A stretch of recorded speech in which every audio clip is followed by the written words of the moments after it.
Assalamualaikum warahmatullahi wabarakatuh. Sahabat-sahabat sekalian, berjumpa lagi dengan channel Sukses dengan Logika Tuhan. Saat ini saya akan berdiskusi dengan Anda memahami filosofi doa. Karena memahami filosofi doa ini penting supaya kita tidak meremehkan doa. Dan doa ini adalah pembangun harapan, pembangun optimisme. Dan insya Allah ini menjadi bagian dari perintah di dalam ajaran agama, perintah dari Tuhan bahwa kita harus berdoa. Dan seluruh ajaran agama hampir semuanya memerintahkan kepada kita untuk berdoa. Tapi mari kita pelajari secara filosofis doa itu apa sesungguhnya.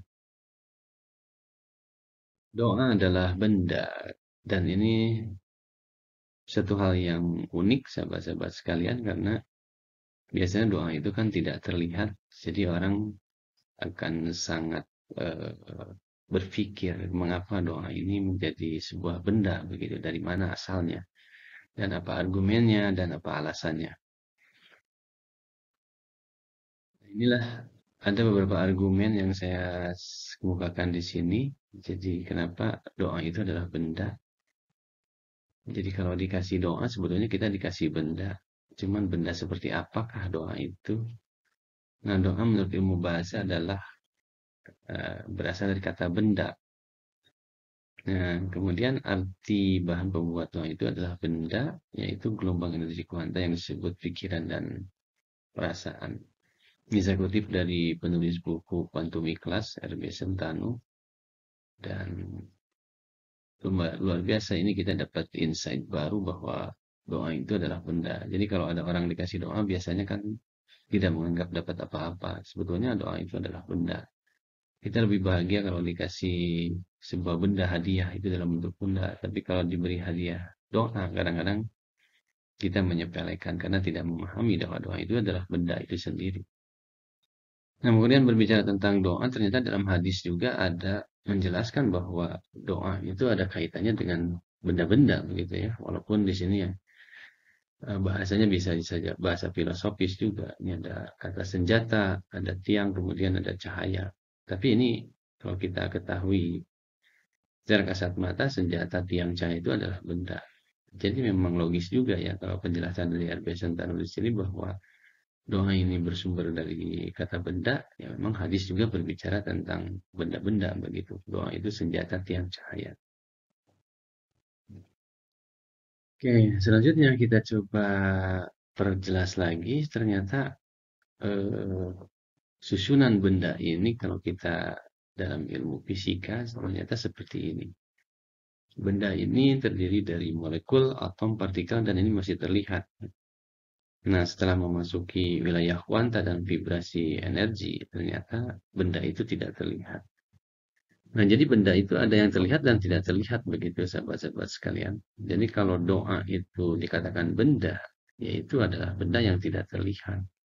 Nah, seperti di dalam konsep fisika, kalau ini kaitannya dengan senjata, senjata terdahsyat itu ada di kuanta dan vibrasi energi, yaitu senjata nuklir. Jadi luar biasa ya, kalau kita berbicara benda, ternyata benda itu ada yang terlihat dan tidak terlihat. Dan sangat logis kalau doa itu bisa dikatakan sebagai sebuah benda, begitu. Nah, coba kita sekarang implementasikan lebih implementatif lagi dalam kehidupan kita sehari-hari. Ya, bahwa kalau kita ini sebuah benda ini adalah doa digantikan, maka doa itu terdiri dari beberapa unsur ini. Ada karakter, kebiasaan, tindakan, pikiran, dan perasaan. Nah, ini yang doa yang tampak-tampak itu berarti adalah doa yang biasanya dilakukan oleh orang. Ya, ada orang bekerja, ada orang berusaha pergi ke kantor, berusaha membaca buku, berusaha untuk berdagang. Itu adalah doa juga sesungguhnya. Doa dalam bentuk tindakan. Namun ada juga doa yang dalam bentuk tindakan yang tidak terlihat, yaitu di dalam pikiran dan perasaan. Nah, artinya tidak bisa dipisah-pisah ini. Kalau kita berdoa berarti semuanya harus dikerjakan. Tindakan dan pikirannya ya harus selaras begitu. Kalau kita berdoa menjadi orang kaya, ya tindakannya juga harus tindakan-tindakan yang terlihat doa-doa mengarah kepada orang-orang menjadi kaya. Bekerja keras, berdagang, bangun pagi, gitu ya, dan mengerjakan pekerjaan dengan profesional dan sebagainya, itu adalah doa. Nah, ini jadi dari sini kita dapat memahami bahwa doa itu bukan hanya di pikiran dan perasaan, tetapi harus selaras dengan tindakan. Juga bukan hanya di tindakan saja kita bekerja terus tanpa ada doa di pikiran dan perasaan kita. Jadi intinya semuanya kalau kita berdoa itu harus kita lakukan dari mulai karakter kita, kebiasaan, tindakan, pikiran, perasaan harus satu kata, satu pemikiran, satu perasaan, satu cita-cita, satu visi. Itulah cara-cara yang baik dalam melakukan doa supaya cita-cita kita tercapai. Nah, sahabat-sahabat sekalian, agar hidup sukses, maka kita harus memperbanyak doa. Doa dalam bentuk tindakan, doa dalam bentuk pikiran dan perasaan. Nah, supaya kita banyak berdoa, maka ajaran di dalam ajaran agama Islam sudah dijelaskan bahwa kita harus mengawali setiap tindakan kita dengan doa, yaitu dengan minimal dengan Bismillahirrahmanirrahim. Dan umat Islam seperti kita tahu semua bahwa sudah diperintahkan oleh Allah untuk selalu berdoa. Bahkan sehari 5 kali, ada duhanya dari 2 sampai 12 rakaat, kemudian ada tahajud 11 rakaat, tahajud tanpa batas. Ada sholat hajat, sholat taubat, macam-macam. Jadi sahabat-sahabat sekalian, doa ini penting, tetapi ini adalah ritual doa, harus juga dilakukan dengan doa-doa dalam bentuk faktual.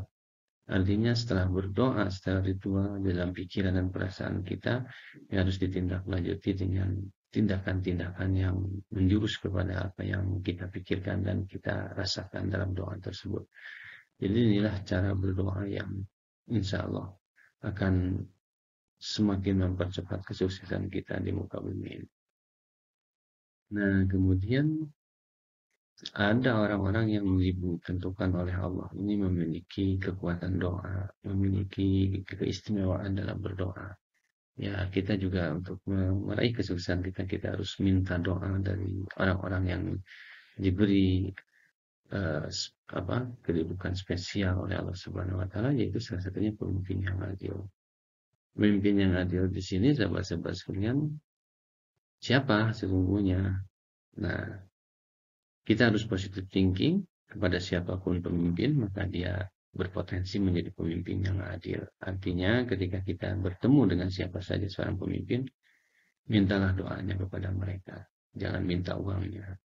Karena doa itulah yang dijamin oleh Allah. Doa-doa pemimpin itu akan dikabulkan oleh Allah Subhanahu wa taala. Yang kedua, doa dari ibu kita. Apapun latar belakang ibu, apapun kondisi ibu, tetap dia sudah memiliki kedudukan spesial di hadapan Allah, maka mintalah doa kepada mereka. Dan insya Allah doa yang dimintakan oleh mereka akan cepat dikabul oleh Allah Subhanahu wa taala. Selanjutnya, orang yang diberi kedudukan spesial di hadapan Allah dalam berdoa itu adalah perantau. Maka kalau ada orang-orang yang rantau, yang biasa datang ke tempat kita dan sebagainya, mintalah doa kepada mereka bahwa mereka itu dalam posisi merantau dan mereka diberi kedudukan spesial dengan doa yang pasti dikabul oleh Allah Subhanahu wa taala. Kemudian orang-orang tertindas, sahabat-sahabat sekalian, doa itu disimpan di mulut orang-orang tertindas. Siapa orang-orang tertindas itu? Ya, orang-orang yang bekerja keras tapi dia tidak bisa memenuhi kebutuhan hidupnya. Nah, orang-orang inilah yang harusnya kita mintain doa kita, dan kita juga bertugas untuk meringankan beban mereka. Sambil meringankan beban mereka, maka orang-orang tertindas ini dengan lillahi ta'ala akan melantunkan doa-doa untuk kita semua, dan itulah yang akan mempercepat doa-doa kita terkabul. Nah, kemudian sahabat-sahabat sekalian, bagaimana kita secara pribadi agar memiliki kekuatan doa? Maka jadilah pemimpin yang adil. Pada prinsipnya, seluruh manusia ini diciptakan oleh Allah menjadi seorang pemimpin. Maka menjadi pemimpin yang adil untuk diri kita sendiri, itu memposisikan diri menjadi orang-orang yang punya kekuatan doa. Kemudian jika seorang ibu, jadilah ibu yang baik. Karena seorang ibu yang baik dari mulutnya akan keluar kata-kata yang baik. Maka menjadi ibu yang baik sesungguhnya kita sedang memiliki kekuatan doa. Kemudian hijrah dan merantaulah sahabat-sahabat sekalian. Minimal kita harus keluar rumah, kita harus pergi dari rumah kita, tidak boleh tinggal. Karena dengan merantau itu posisi kita menjadi orang-orang yang memiliki kekuatan doa. Kemudian jadilah orang-orang tertindas, dalam arti bahwa menjadi orang-orang tertindas ini bekerja keraslah, berusahalah dengan sesungguh-sungguhnya sampai titik darah penghabisan, sampai merasakan bagaimana penderitaan kita dalam memenuhi kebutuhan hidup ini. Dalam posisi itu kita akan memiliki kekuatan doa, sahabat-sahabat sekalian. Demikian sahabat-sahabat sekalian, semoga sukses. Dan saya ingatkan lagi, bekerja keras adalah menundukkan diri sebagai orang tertindas di jalan Tuhan. Itulah yang harus kita lakukan dengan pola-pola hidup seperti ini. Insya Allah doa kita akan selalu cepat dikabulkan oleh Allah Subhanahu wa Ta'ala. Dan doa adalah sebuah benda, dan jika ada orang memberikan doa kepada kita, sesungguhnya itulah pemberian yang terbesar dari orang tersebut. Demikian sahabat-sahabat sekalian, semoga bermanfaat. Wabillahi taufiq wa hidayah. Wassalamualaikum warahmatullahi wabarakatuh.